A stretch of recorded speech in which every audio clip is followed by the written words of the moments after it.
नमस्कार, स्वागत है आप सभी का। आप देख रहे हैं R9 टीवी। आपके साथ मैं हूं पंकज रौतेला। कोरोना के इस संकट काल में योगी सरकार ने एक बड़ा कदम उठाया है। योगी सरकार ने अधिकारियों को साफ और सख्त निर्देश दिए हैं कि उत्तर प्रदेश की सीमा में, उत्तर प्रदेश की परिधि में कोई भी इंसान भूखा नहीं रहना चाहिए, चाहे उसके पास कोई कागज हो या फिर नहीं हो। यानी यूपी में खाने के लिए केवल एक ही जरूरत होगी, वो होगी भूख। आज पेट पर, इस भूख पर आओ बात करें। हमारे साथ हमारे editor in chief Amitabh Agnihotri ji हैं। स्वागत है सर आपका। धन्यवाद। तो आज बात इसी पर होगी, भूख पर बात होगी, पेट की बात होगी। हमारे साथ एक मजबूत पैनल जुड़ रहा है, पहले उससे आपका परिचय करा दूं। मनीष शुक्ला जी बीजेपी प्रवक्ता हमारे साथ हैं, दीपक महाजन सामाजिक कार्यकर्ता हमारे साथ हैं, अनीश अंसारी साहब हैं पूर्व IAS हमारे साथ, बरखा तिरहान सामाजिक कार्यकर्ता हमारे साथ हैं, editor in chief Amitabh Agnihotri हमारे साथ हैं। अमिताभ सर, सबसे पहले मैं आप ही के पास चर्चा की शुरुआत आप करें, लेकिन इसी मंच पर एक शब्द गढ़ा गया था, लॉकडाउन सभी चीजों का हो सकता है लेकिन इस पेट का नहीं हो सकता। जी बिल्कुल ठीक बात है। और जब हम ये तय कर रहे थे कि आज इस विषय पर शाम को बात करेंगे, तो ये भी लग रहा था, क्योंकि पत्रकारिता में बड़ा कठिन हो जाता है ऐसे विषय पर चर्चा करना। तत्काल प्रभाव से कुछ लोग आपको किसी न किसी विशेषण से नवाज देते हैं, लेकिन मेरी भी एक अपनी शैली रही। बात मुझे अगर मेरे हृदय को छू गई तो मैं 100% उसके समर्थन में खड़ा होता हूं, और बात नहीं जमे तो उतनी ही प्रखरता और मुखरता से उसके विरोध में भी खड़ा होता हूं। मैंने आज सुबह जब ये निर्णय देखा योगी आदित्यनाथ का,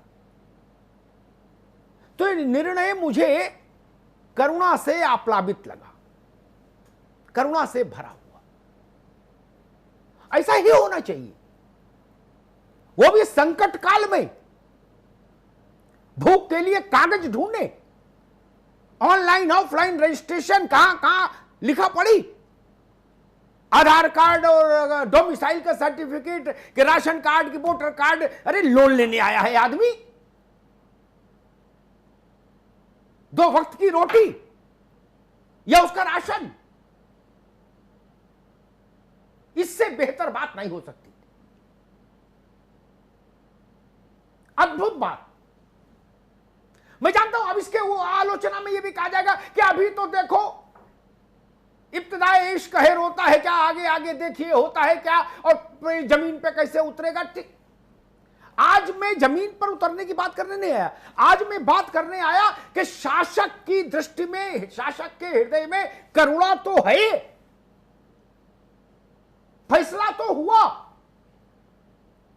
मैं जहां से आपसे बात कर रहा हूं, मुखातिब हूं, वो नोएडा शहर है, वहां स्टूडियो है। बगल में कुछ 1-1.5 किलोमीटर के फासले पर दिल्ली है। दिल्ली की सरकार भी विपन्न लोगों के लिए राशन और खाना दे रही है, लेकिन वहां भी ई रजिस्ट्रेशन है, दिल्ली का निवास का प्रमाण पत्र चाहिए। आप दिल्ली के निवासी नहीं हैं तो आप पंक्ति से बाहर कर दिए जाएंगे, भले ही आप उतने ही भूखे क्यों ना हो। यह बात मुझे दिल्ली में भी अखर रही थी। आपदा काल में ही व्यवस्था नहीं होनी चाहिए। मानस में तुलसी ने कहा, संत हृदय नवनीत समाना।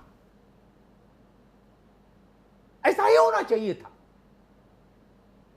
जिस दिन ये लॉकडाउन का अनाउंसमेंट हुआ, उसके दूसरे तीसरे दिन मैं इसी मंच पर था, तो मैंने शासकों के लिए कहा था, स्कूल का, कॉलेज का, कलेक्टर के दफ्तर का, इसका उसका, फला आयुक्त का, ढिका आयुक्त का, सारे दफ्तर लॉकडाउन हो सकते हैं, सड़कें लॉकडाउन हो सकती हैं, रेल जहाज लॉकडाउन हो सकता है, पेट लॉकडाउन नहीं हो सकता। जो घुमंतु लोग हैं उन तक दृष्टि गई मुख्यमंत्री के स्तर के व्यक्ति की। यह अद्भुत बात है, मेरे हृदय को छुआ इस घटना ने। जो बात बाबुओं को सोचनी चाहिए थी, नौकरशाहों की दृष्टि वहां जानी चाहिए थी, आखिर जो लोग घुमंतु है वो क्या करेंगे? उनके पास तो कोई कार्ड नहीं, वो भारत के की संतान है, इतना ही उनका परिचय है। वो रोटी नहीं खाएं, वो ई रजिस्ट्रेशन कहां से कराएंगे? और कौन सा बाबू मिल रहा है दफ्तर में अधिकारी आईएएस? सब तो बंद है। कौन ग्राम पंचायत ढूंढने जाए? कौन राशन के अधिकारी, खाद्य जिला खाद्य अधिकारी को कहां ढूंढने, कहां मिलेगा? आपदा काल में कागज बनता है। इसलिए मुझे लगा कि यह निर्णय पंडित दीनदयाल की अंत्योदय की भावना से निकला हुआ निर्णय है। यह निर्णय संत की करुणा से उपजा हुआ निर्णय है। यह निर्णय उस आदमी की आंख का आंसू पोंछने की कोशिश है जिसकी पहचान सिर्फ इतनी है कि वो भारत मां की संतान है। उसके पास कोई कागज नहीं, कोई गुनाह है क्या? इसलिए मुझे लगा आज इस पर बात करेंगे और ताल ठोक के बात करेंगे। जिनको आपत्ति हो वो भी आए सामने, उसका भी निराकरण हो। सबसे पहले मैं चलता हूं, मैं रोकूंगा। हमारे साथ राज्य के उप मुख्यमंत्री केशव प्रसाद मौर्य जी हैं। केशव जी, बहुत बहुत स्वागत है।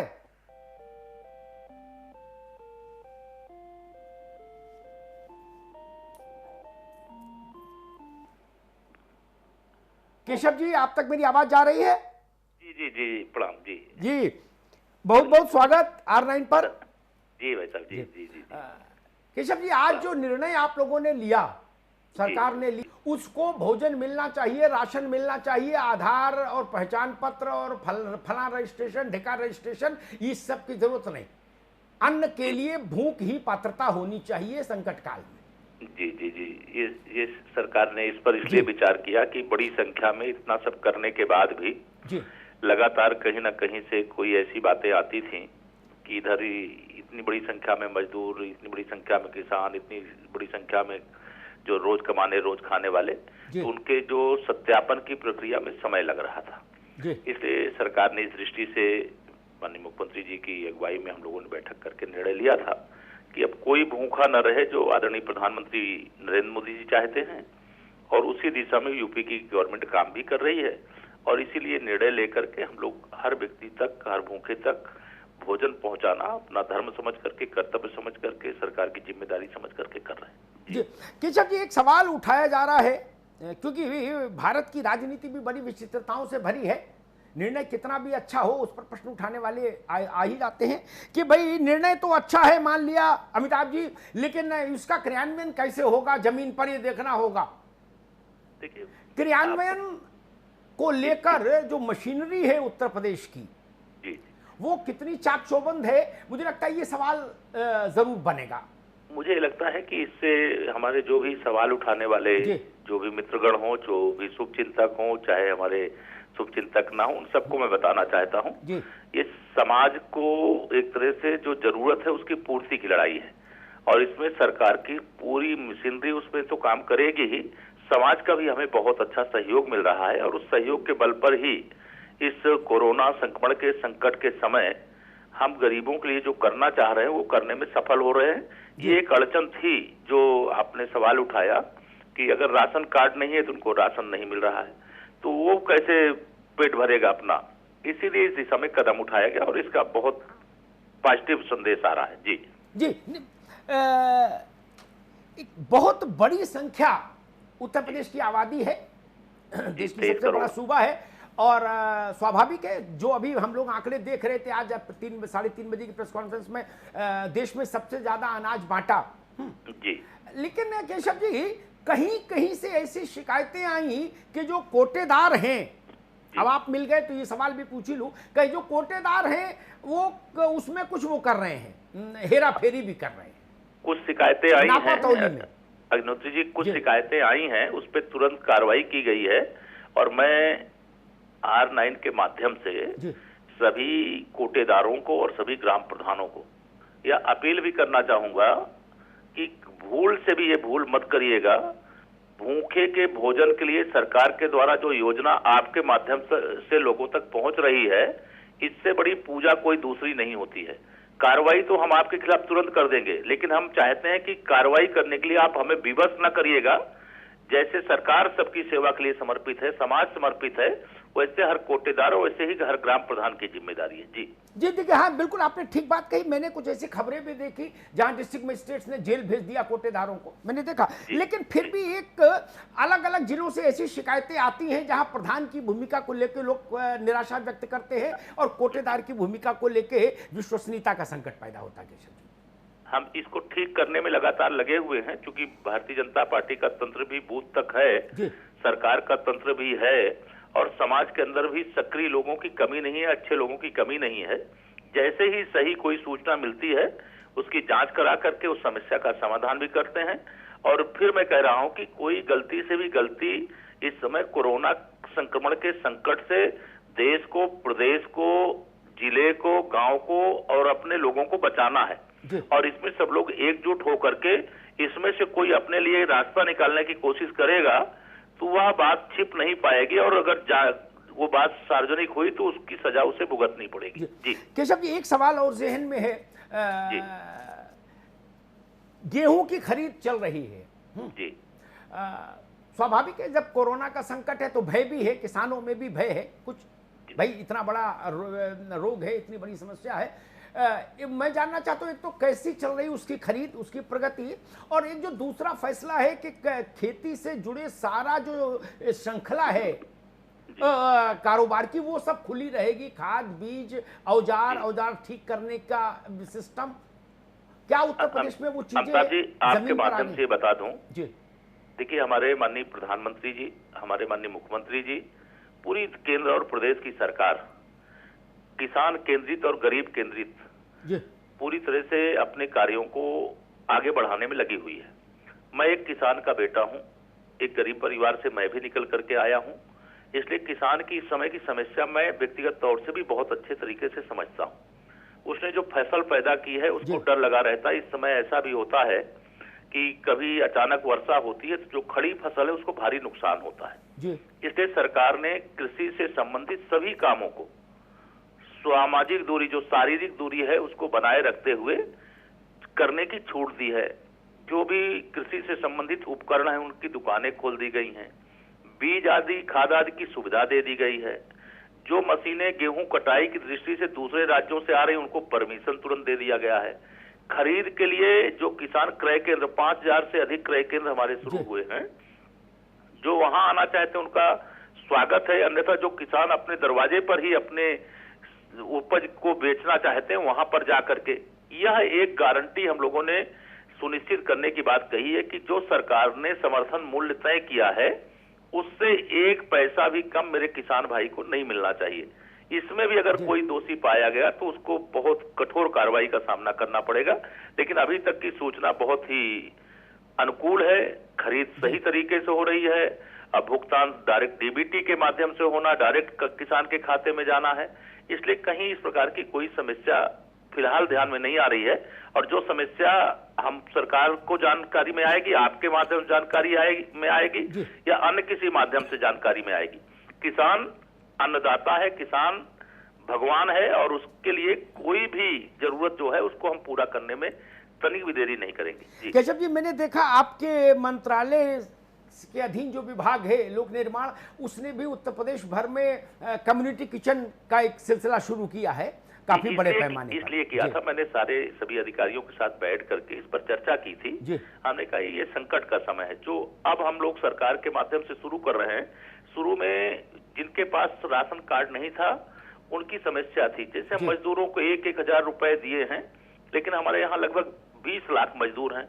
हम 14 लाख तक का रजिस्ट्रेशन, 4-5 लाख लोग ऐसे थे जिनके लिए कहीं ना कहीं इस प्रकार की जरूरत थी। उसमें बहुत सारे सामाजिक संगठन आए, व्यापारिक संगठन आए, धार्मिक संगठन आए, सब लोगों ने इस घड़ी में सबने मदद की। लोक निर्माण विभाग ने भी सभी 75 जिलों में कम्युनिटी किचन का प्रारंभ किया। उसमें भोजन के पैकेट भी, राशन के पैकेट भी तैयार करके जो जरूरतमंद है उन तक पहुंचाने का काम किया। अभी ये काम हमने कहा है कि हम लोग 3 मई तक, जब तक लॉकडाउन है, इस कार्य को करते रहेंगे। ये बहुत शुभ काम है, बड़ा पुण्य काम है। और शासक की दृष्टि संवेदनशील हमेशा रहे, यही आदर्श शासन की अवधारणा भी है केशव जी। जी बहुत बहुत धन्यवाद, बहुत बहुत धन्यवाद। ये थे उत्तर प्रदेश के उप मुख्यमंत्री केशव प्रसाद मौर्य जी। अनीस अंसारी साहब, मैं आपसे शुरू करना चाहता था। केशव जी को अभी हम लोगों ने सुना, आप प्रशासक रहे हैं और खाद्य विभाग में ही आप सर्वे सर्वा रहे हैं उत्तर प्रदेश में, पूरा खाद्य विभाग आपने चलाया है। ये जो बात आज चीफ मिनिस्टर ने कही, वन लाइनर, बाकी तो बाबू लोग जाने उसमें क्या अधिसूचना है और क्या सूचना है, हमारे जैसे कम समझ के लोग इतनी जाने कि कोई भूखा नहीं सोएगा, कागज हो या ना हो। वन लाइनर ये है। अंसारी साहब, एक एक्स ब्यूरोक्रेट और खासतौर पर उस विभाग को चलाने वाले व्यक्ति के तौर पर आप क्या कहेंगे? मैं समझता हूँ ये बहुत अच्छा कदम है। और शुरू में दिल्ली सरकार से थोड़ी गलती हो गई थी, उन्होंने बहुत ज्यादा सख्ती की थी कि जब तक राशन कार्ड वगैरह नहीं होंगे तब तक नहीं देंगे जींस, तो उससे परेशानी हुई। नहीं, वो तो ऑनलाइन रजिस्ट्रेशन से ई कूपन दे रहे हैं अंसारी साहब। अभी मुझसे कह दो ई कूपन निकालो, मैं ही नहीं निकाल पाऊंगा। मजदूर को तो छोड़ो, इतना तो मैं ही नहीं जानता। तो अब ये जो और रिक्शे वाला भाई ये कूपन जाने, मुझे दिल्ली के आईएएस अधिकारी ने बताया, मैंने कैसे बांट रहे हो, बोले भाई साहब ई कूपन, मैंने ई कूपन क्या होता है यार, तब उन्होंने बताया। अरे मैंने छोड़ो भाई, रिक्शे वाला ई कूपन जान लेगा तो रिक्शा क्यों चलाएगा? ये यूपी ने बहुत अच्छा कदम उठाया है, इस पे जो यहाँ की सरकार की तारीफ की जानी चाहिए। इसमें दो एक चीजें ध्यान रखने लायक हैं।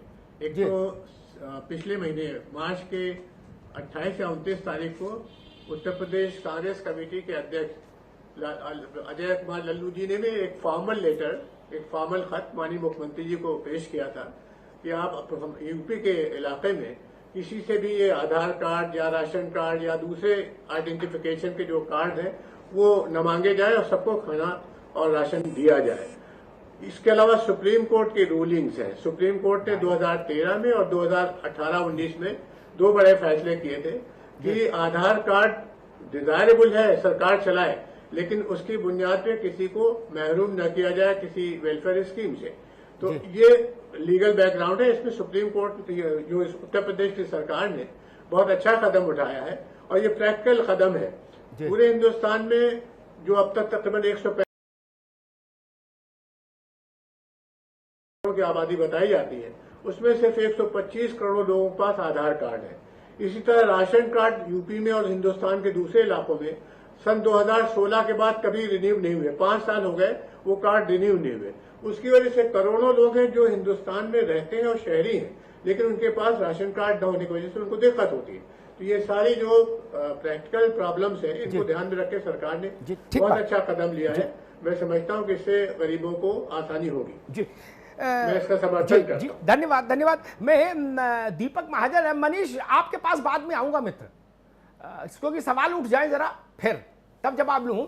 मैं दीपक महाजन के पास जाऊं, लेकिन उससे पहले एक बात कहूं। मेरे दोस्त अनीस अंसारी साहब ने कहा कि सुप्रीम कोर्ट का जजमेंट था। Yes I know, supreme court का जजमेंट ये भी है 3 बार का, एक बार नहीं 3 बार का, और देश के आधे से ज्यादा हाईकोर्ट्स का जजमेंट है कि समान कार्य समान वेतन, ठेंगे पे।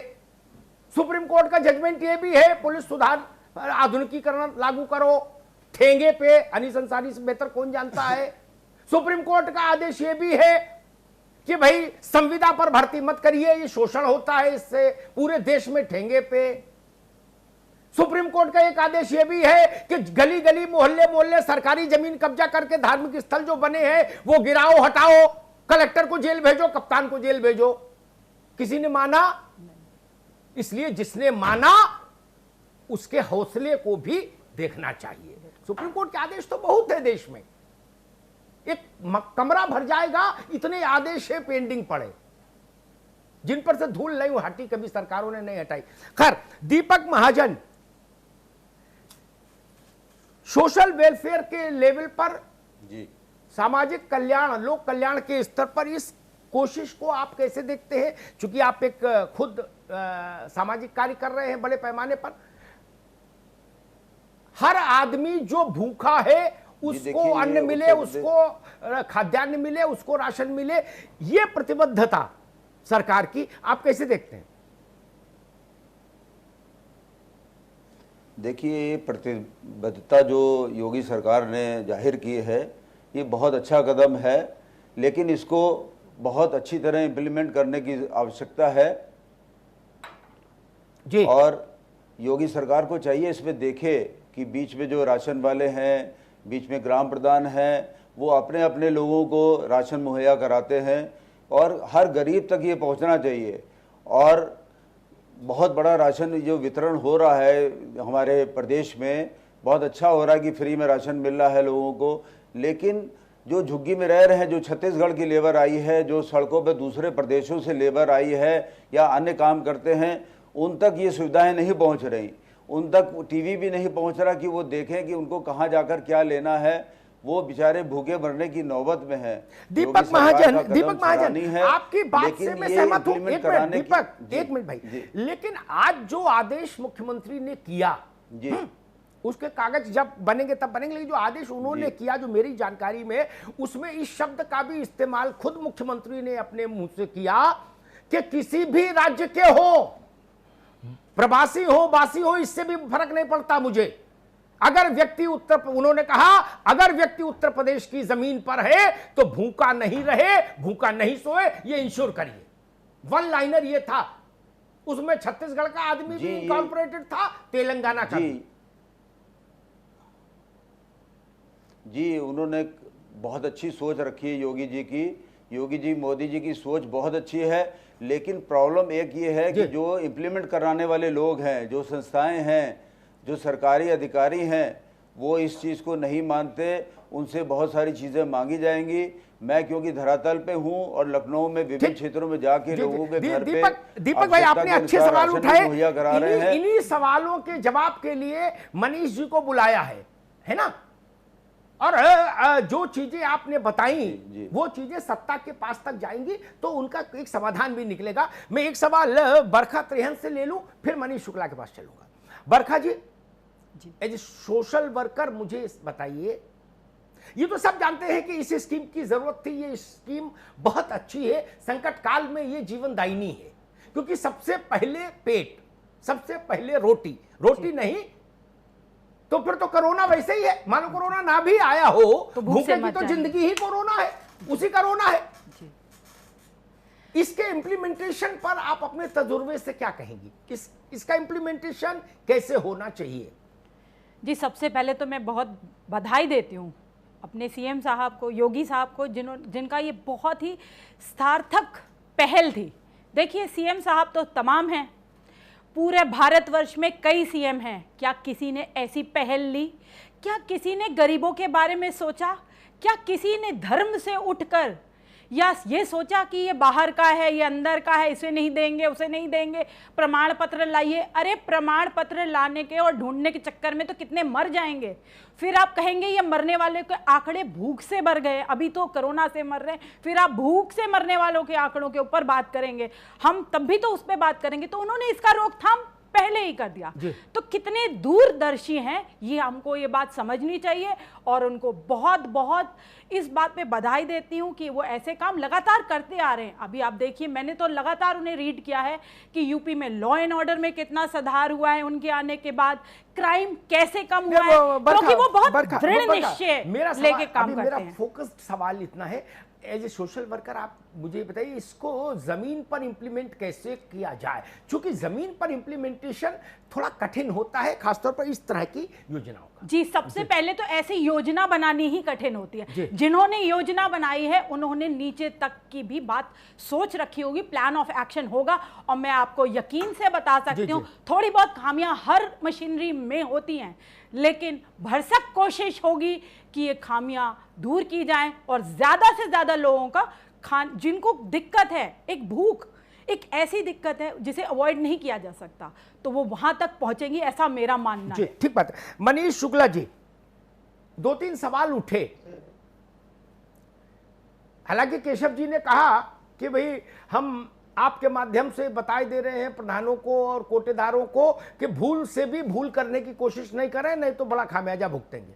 बड़ी साफ चेतावनी है, ठीक है, लेकिन फिर भी ये बड़ी योजना जमीन पर जब जाएगी गाजीपुर से गाजियाबाद और बस्ती से बहराइच तक, तो स्वाभाविक इसमें तमाम हाथ ऑपरेट करेंगे।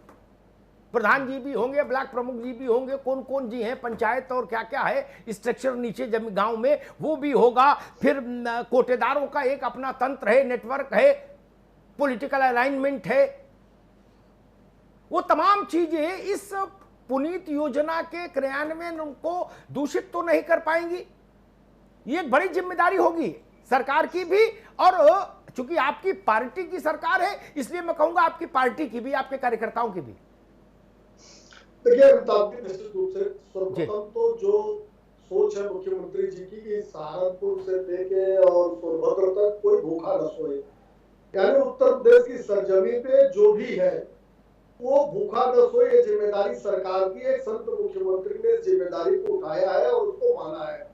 हमारी केंद्र की सरकार हो, प्रदेश की सरकार हो, अंतिम व्यक्ति तक विकास की किरण पहुंचे इसके लिए काम कर रही है। वर्तमान जो योजना है इसमें निश्चित रूप से ढेर सारे मशीनरी के लोग इन्वॉल्व होंगे, लेकिन अगर भारतीय जनता पार्टी की सरकार की ट्रैक रिकॉर्ड को आप देखेंगे तो हम फीडबैक पे चलने वाले लोग हैं। अमिताभ जी, विभिन्न विषयों पे हम लोग 3 साल में चर्चा की है और आप गवाह है इस चीज के कि कई चीजों पे आपने भी अगर सुझाव दिया है तो उस सुझाव को भी सरकार ने उठाया है, अर्थात हम फीडबैक को मानते हैं। हाँ।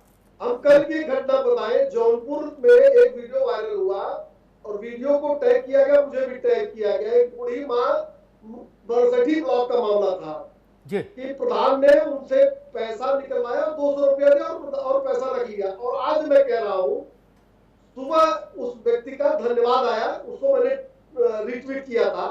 मैंने कहा नहीं, परिणाम क्या है वो भी बताना। उसने भी ट्विटर पे लिखा कि दोपहर में उसका आ गया कि उस प्रधान पे कार्रवाई हो गई, बूढ़ी मां को रिलीफ मिल गई। देखिए, कोई समस्या आना ये कहीं भी आ सकती है, लेकिन उस समस्या के निदान के लिए सरकार खड़ी है। मुख्यमंत्री से लेकर नीचे तक सरकार भी मॉनिटरिंग कर रही है, संगठन भी मॉनिटरिंग कर रही है। और आपके माध्यम से यहाँ जो चैनल पर बैठे सामाजिक संस्था के लोग हो गए, अगर कहीं उनको ये समझ में आता है कि पर्टिकुलर इस जगह ये प्रॉब्लम आई है, तो जनरलाइज बताने के बजाय वो पर्टिकुलर अगर बताएगा तो निश्चित रूप से सरकार कार्रवाई भी करेगी। इस बात को मैं गारंटी के रूप में इसलिए कह सकता हूँ, गारंटी से कह सकता हूँ क्योंकि 3 साल में जो अनुभव हमारा आता है किसी का है कि अगर किसी ने शिकायत की है तो कार्रवाई सुनिश्चित की गई है। कल 12 लाख फूड पैक बांटे गए उत्तर प्रदेश में, 3 करोड़ से ज्यादा राशन कार्ड के लोगों को राशन मुहैया कराया गया है। लेकिन एक समस्या निश्चित थी और पूरे देश में है कि सब कागजी कार्रवाई के बावजूद ढेर सारे लोग ऐसे होते हैं जिनके पास राशन कार्ड या आधार कार्ड, हाँ, कोई कार्ड नहीं होता भाई, नहीं होते। उनका जीवन ही बिना कार्ड के है, वो कार्ड कहां से लाएं? और हम आप चैनलों पर और विभिन्न डॉक्टर चैनलों पे बैठ के बताते हैं तो कहते हैं कि गर्म पानी पी के पेट भरा होना चाहिए कोरोना से लड़ने के लिए।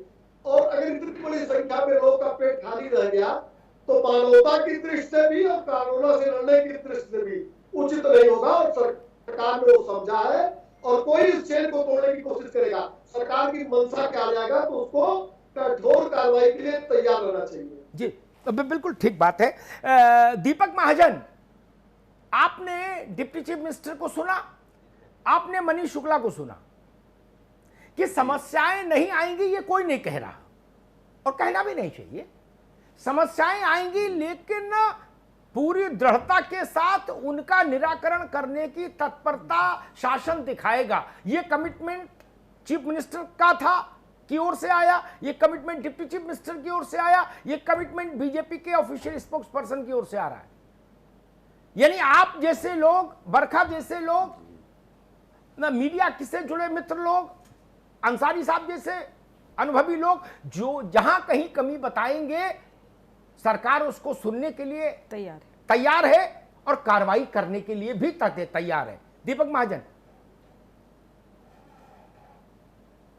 सरकार को चाहिए कि जैसे हम लोग जैसे सामाजिक कार्यकर्ता हैं, सामाजिक संगठन हैं, उनको जोड़े, क्योंकि सरकार की मशीनरी बहुत सीमित ढंग तक अलग अलग झोपड़पट्टी में नहीं जा सकती, जिनको बहुत ज़्यादा ज़रूरत है।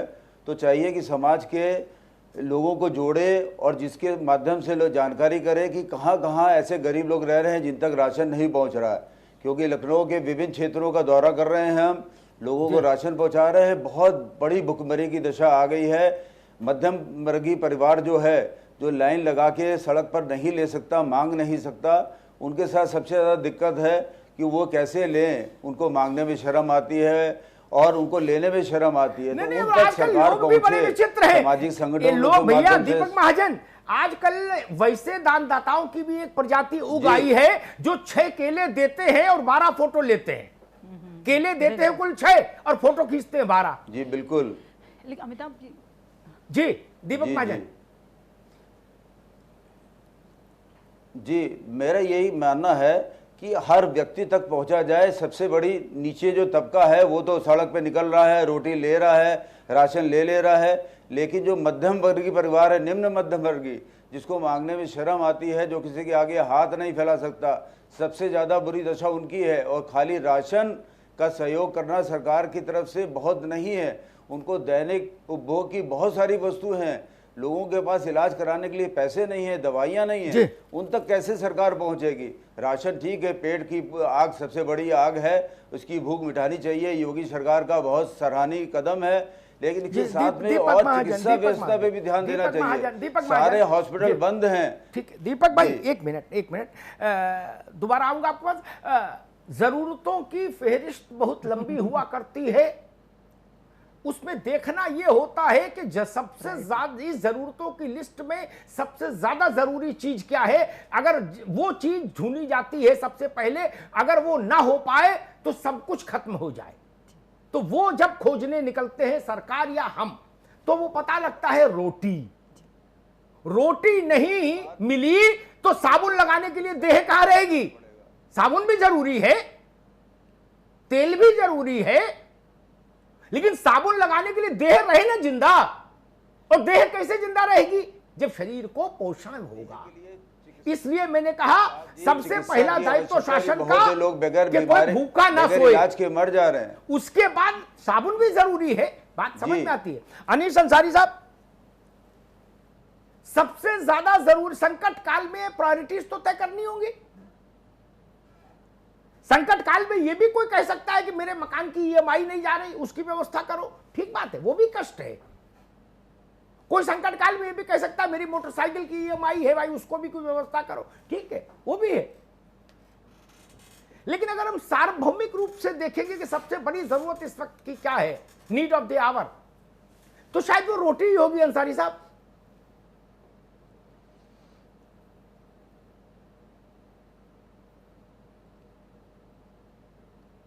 शायद अंसारी साहब तक कुछ तकनीकी बात बरकत रहन, वही बात मैं आपसे पूछता हूं। सारी जरूरतें महत्वपूर्ण है, किसी जरूरत को मैं कम नहीं कह रहा, लेकिन अगर मैं नीड ऑफ द आवर तय करना चाहूंगा आज के समय की सबसे बड़ी जरूरत, तो वो अन्न से बड़ी कोई चीज नहीं। जी बिल्कुल, सबसे बड़ी बात है यूपी जो है इतना पॉपुलेटेड, सबसे ज्यादा पॉपुलेटेड है, वहां अन्न देना ही बहुत बड़ा चैलेंज है, जो कि उन्होंने स्वीकारा है, उन्होंने कहा है, एक मशीनरी बनाई है। फिर भी मैं कहूंगी धन्यवाद है उनका, लेकिन हमारे जैसे लोगों को आगे बढ़ के आना चाहिए, सरकार का हाथ बटाना चाहिए। हमेशा कमियां क्यों निकालें? ये संकट का समय सबके लिए बराबर है, सिर्फ सरकार को दोष क्यों ठहराएं? हम सबको मिलके आना पड़ेगा और इसमें हाथ बटा करके एक दूसरे की मदद करनी पड़ेगी। कोई भी भूखा ना सोए, क्योंकि वो मेरा भाई बहन भी है। ये मानसिकता से जब हम काम करेंगे तो कोई भी काम मुश्किल नहीं लगेगा और हम घर घर तक पहुंच जाएंगे। अभी जो मनीष जी ने कहा एक बात कि शर्म आती है मध्यम वर्गीय परिवारों को, देखिए जी उसका तो कोई इलाज नहीं है। अगर किसी को शर्म आती है, दीपक महाजन जी ने कहा, सॉरी दीपक जी ने जो कहा कि शर्म आती है, तो शर्म का तो कोई इलाज नहीं है। मांगेंगे तो जरूर मिलेगा, जो भी अन्न की व्यवस्था जो मेन है। और मैं ये भी समझती हूँ सीनियर सिटीजन्स के लिए दवाई की आवश्यकता, जो अगर प्रॉब्लम है ज़्यादा सीरियस है तो वो भी गवर्नमेंट को उसके बारे में भी ज़रूर सोचना चाहिए, क्योंकि जो सीनियर सिटीजन्स हैं वो हमारे देश की धरोहर हैं और उनका ख्याल हमें सबसे ज़्यादा अभी इस समय में, संकट के समय में रखना होगा। जी अंसारी साहब, अगर आप तक मेरी आवाज आ रही है तो एक सवाल मेरे जहन में आता है, आप मुझे ये सजेस्ट करिए, ये बताइए, इस सरकार के इस निर्णय में जन सहभागिता, सामाजिक क्षेत्र में काम करने वाले संगठनों की सहभागिता कैसे जोड़ी जा सकती है, उनका पार्टिसिपेशन कैसे लिंक किया जा सकता है? देखिए, एक तो ये खतरा इस प्रोग्राम में ये है जी कि बहुत से नहीं, कम से कम थोड़े से जो गड़बड़ करने वाले कोटेदार हैं या गड़बड़ करने वाले प्रधान हैं जी, ये लोग फर्जी नाम लिख के और राशन को, जैसे पहले हुआ करता था, फर्जी नाम लिख के राशन को दिखा देंगे बढ़ गया और उसको फिर ब्लैक में बेच लेंगे। हालांकि ब्लैक की मार्केट इस वक्त इसलिए ज्यादा नहीं चल पाएगी क्योंकि भारत सरकार के पास, फूड कॉर्पोरेशन ऑफ इंडिया के पास तकरीबन 8 करोड़ मिलियन टन के स्टॉक्स हैं, जबकि जरूरत सिर्फ 2 करोड़ 10 लाख के करीब की होती है। 30 मिलियन टन के अगेंस्ट हम लोगों ने तकरीबन 800 मिलियन टन के करीब स्टॉक बना रखे हैं भारत सरकार। तो मार्केट डिप्रेस्ड है, लेकिन जो लोग बहुत ही ईमानदार नहीं है, चाहे कोटेदार हो या प्रधान, अगर वो बेईमान है तो गड़बड़ जरूर करेंगे। इस लूप होल को रोकने के लिए सरकार को चाहिए कि इस मौके पर बहुत से अच्छे एनजीओ जो अपने पैसे से, अपने रिसोर्सेज से लोगों में खाना बांट रहे थे, राशन बांट रहे थे, उनकी खिदमत लें और उनको लगाएं चौकसी के लिए। जो भी शहर के अच्छे लोग हों, गांव के अच्छे लोग हों, मस्जिद, उनको लगाएं कि भाई जहाँ पर बट रहा है, वितरण हो रहा है, वहाँ आप जाके खड़े हो जाइए और देख लीजिए कि जो भी मांगने आ रहा है उसको कोई उसको भगा नहीं रहा है और उसके नाम पे फर्जी एंट्री नहीं कर रहा है। आजकल इसलिए आसानी है कि ज्यादातर लोग, बहुत गरीबों के पास तो नहीं, लेकिन जो लोअर लेवल के जैसे रिक्शा पुलर्स हैं या दिहाड़ी मजदूर, इनके पास भी टेलीफोन होता है। तो टेलीफोन नंबर अगर उसमें एंट्री करा दिया है कि फला आदमी आया था, कार्ड नहीं था लेकिन टेलीफोन नंबर ये है, तो उससे थोड़ा सा भय बना रहेगा ईमान लोगों पर कि सरकार उनसे कहीं चेक न कर ले कि भाई आपके नाम पे ये दिखाया गया है एंट्री। अच्छा सुझाव है, वेरी गुड सजेशन। यस जी, टेलीफोन है, मैक्सिमम मोबाइल काफी लोगों के पास है। हाँ जी, मोबाइल का नंबर डाल दें, जिनके पास मोबाइल है उनका पूरा पता डाल दें, उनके अंगूठे के निशान ले लें या लिखवा लें, दस्तखत करा लें, ताकि जो बदमाश कोटेदार है, जो बदमाश प्रधान है, जो बदमाश VLW है, उनके दिल में ये डर है सरकार का कि अगर गड़बड़ करेंगे पैसा कमाने के चक्कर में तो पकड़े भी जा सकते हैं। एक और चीज बड़ी, मैं मौर्य साहब से गुजारिश करना चाहता था कि इस वक्त जो गेहूं खरीद होने जा रही है, अभी तो हम भारत सरकार के पास बहुत ज्यादा अच्छे स्टॉक है, लेकिन रबी की फसल, इसकी कटाई और खरीफ की बुआई, ये दोनों ऑपरेशन अगले 2-2.5 महीने में होंगे। इसके लिए खरीदारी को अच्छा करने के लिए जो बड़ी कंपनियां हैं जैसे TCS है, कारगिल है, फ्लिपकार्ट है, तो इनको अलाउ करना चाहिए बल्क परचेज करने के लिए। इनकी मशीनरी अच्छी होती है, टैक्स की कोई चोरी नहीं करते, इनको अगर अलाउ करते तो ये लोग बड़े पैमाने पर गेहूं की खरीदारी किसानों के घर से कर सकते हैं। सरकार ने ये तो अच्छा फैसला किया है कि जो गेहूं है उसकी बिक्री किसान अपने घर से कर सकते हैं, बहुत अच्छा कदम है, लेकिन उनके घर तक पहुंचने की सरकारी मशीनरी कमजोर पड़ेगी। तो प्राइवेट बड़ी कंपनियों को बल्क जो है वो मंडी का लाइसेंस देना चाहिए, सरकार के पास में है, सक्षम है। हमने अपने, जब हम नौकरी में थे तो इस तरह के कदम मुलायम सिंह साहब की सरकार ने उठाए थे कि 12-12 लाख मीट्रिक टन की परचेज बड़ी कंपनी TCS के जरिए, कारगिल के जरिए कराई गई थी। वो इस चीज को अभी इस्तेमाल में लाना चाहिए। जी ठीक, अच्छा ये भी सुझाव ठीक है जिस पर मैं विचार करना चाहिए सरकार को। जो भी सुझाव सुविधा बढ़ाए किसान की, उस पर विचार करना चाहिए। जो एक सुझाव अनीस अंसारी साहब ने दिया NGOs को और मस्जिद लोगों को जोड़ने, उस पर मैं मनीष शुक्ला के पास चलूंगा। मनीष जी, यही बात दीपक महाजन कह रहे हैं, यही बात बरखा कह रहे हैं और यही बात अनीस अंसारी साहब कह रहे हैं, और मैं भी इससे सहमत हूं। एक ऐसा तंत्र जरूर डेवलप करना चाहिए जो एक्टिव वॉचडॉग की भूमिका में रहे, जो ये भी बताए सरकार को कि यहां गरीब हैं, ये छूट रहे हैं, और जो ये भी निगाह रखे कि जिनको मिल रहा है उसमें कोई जालबट्टा तो नहीं हो रहा, क्योंकि ये सरकारी तंत्र से संभव नहीं हो पाएगा शायद। देखिए निश्चित रूप से सभी सुझावों का स्वागत है और हमारी सरकार का ये पहला गुण है कि जो भी पॉजिटिव सकारात्मक सुझाव जब भी मिले हैं उसका हम लोगों ने स्वागत किया, उसको इम्प्लीमेंट किया है और पारदर्शी तरीके से जिनके लिए योजना आई है वहां तक पहुंचे। इसके लिए जिनका भी सहयोग अपेक्षित होगा और जिनके सहयोग के माध्यम से आसानी से वहां पहुंचेगी, सरकार निश्चित सुनिश्चित करेगी। इसके अलावा हमारे संगठन तंत्र का भी प्रभाव बूथ स्तर तक है। हम लोग को भी जानकारियां मिलती है, हम लोग भी उसको शेयर करते हैं। आज एक बहुत बड़ा माध्यम सोशल मीडिया भी है जी। हमने भी जिक्र भी किया कि कल की घटना हमने बताई और जिलाधिकारी जौनपुर उसको संज्ञान में लेके उसको उस पर कार्रवाई की है। और हम फिर से कहेंगे, हमने पहले भी कहा कि पर्टिकुलर समस्या को अगर बताएंगे कि इंदिरा नगर के सेक्टर सी में ये प्रॉब्लम है या किसी जिले के किसी मोहल्ले में ये प्रॉब्लम आ रही है, तो उसको भी आप शेयर कर सकते हैं। निश्चित रूप से उस पर भी कार्रवाई हम सुनिश्चित करेंगे। और ढेर सारे सामाजिक संगठन लोग काम भी कर रहे हैं। मैं तो इसी लखनऊ में गोमती नगर विस्तार में रहता हूँ। विस्तार की जो महासमिति है वो भी गरीबों को ले जाके भोजन पहुंचा रही है। तो सामाजिक संगठन पहले से सक्रिय है। हाँ, इनको कैसे इन्वॉल्व करने से और पारदर्शी व्यवस्था हो सकती है। अगर ऐसा कुछ बनता है तो निश्चित रूप से जरूर सरकार इन्वॉल्व करेगी।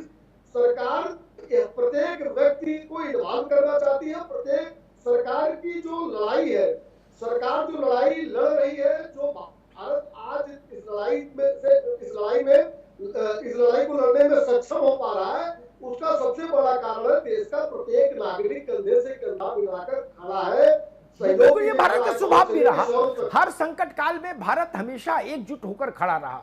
मनीष शुक्ला, एक सवाल और मेरे जहन में आता है जिसकी ओर हल्का सा इशारा बरखा ने किया था और दीपक महाजन ने, मैं भी उसको महसूस कर रहा हूं।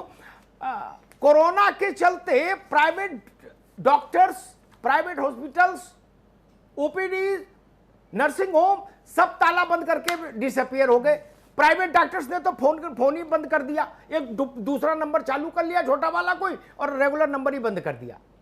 वो मेरा फोन ही नहीं उठा रहे किसी का।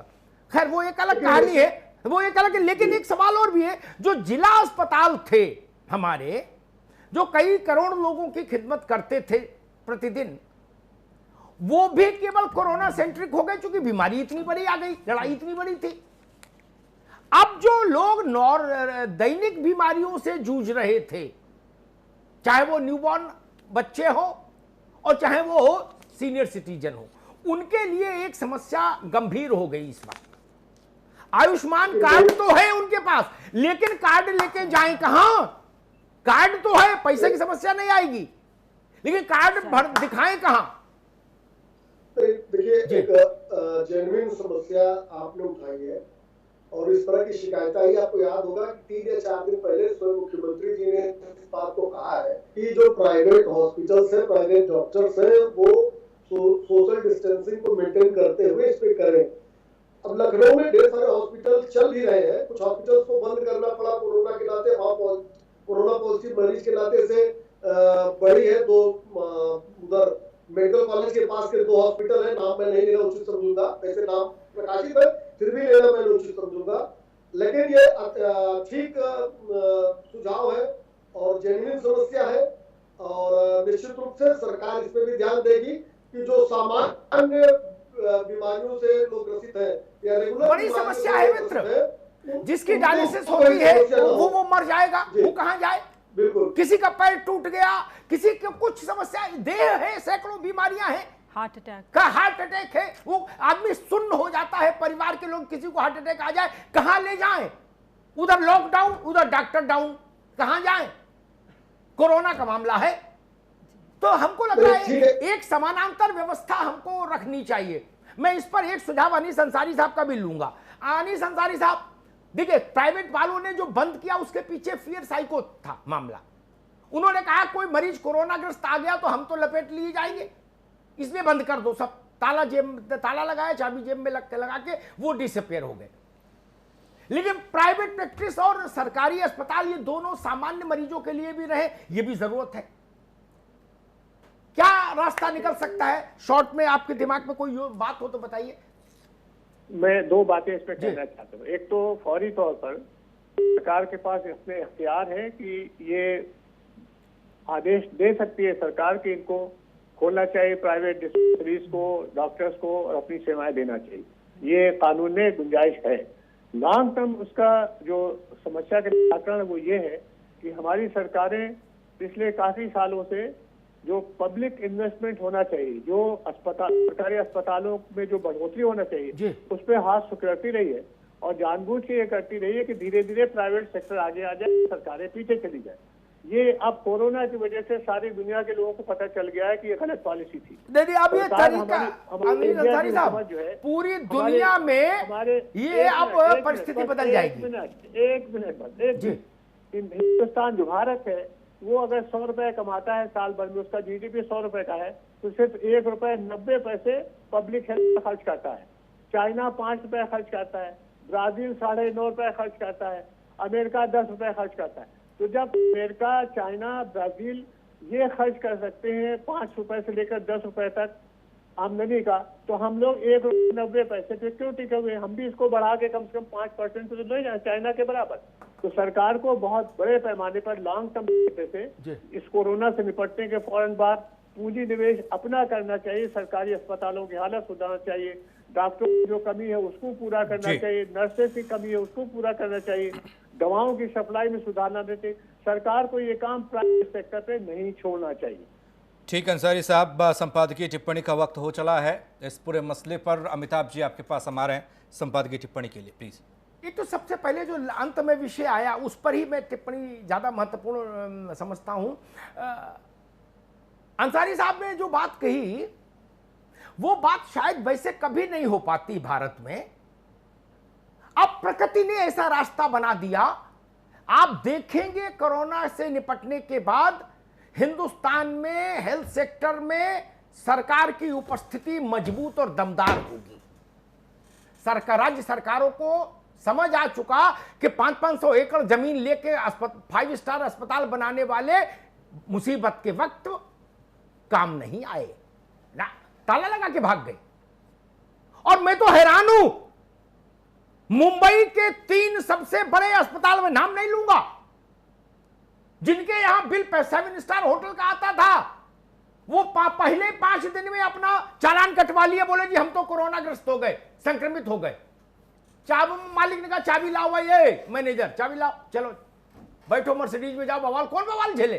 सरकार यहां गरीब गुरबे का नाम लेने की जरूरत नहीं मुझे, लोग जानते हैं। लेकिन जिला अस्पताल, उसकी दीवार टूटी है, फर्श कच्चा हो सकता है, प्लास्टर झड़ता हो सकता है, लेकिन इलाज कर रहा है। सरकारी डॉक्टर जूझ रहा है, प्राण निछावर कर रहा है। हमने उपेक्षा की है उनकी, हम अपराधी हैं उस वर्ग के। हमने दूध, मलाई और गुलगुले उनको ही खिलाए हैं। 500 एकड़ जमीन ले जाओ, 1000 एकड़ जमीन ले जाओ, ये सिटी बनाओ, वो सिटी बनाओ, वो कहां गए? वो तो किसी ननकू का इलाज नहीं कर रहे। अरे चलो तुम कोरोना नहीं करना चाहते मत करो, जनरल के लिए खोल दो। नहीं, इवन मोहल्ले के डॉक्टर भी भाग गए। गजब। मैं मनीष जी से कहूंगा इस बात को सख्ती से लागू कराइए। 2 दिन पहले मैंने एक ट्वीट किया था, सरकार, मुख्यमंत्री ने अपने स्तर पर कहा था कि भाई जो प्राइवेट हॉस्पिटल्स है इनमें इस बात को सुनिश्चित कराइए कि ओपीडी लगे बाहर।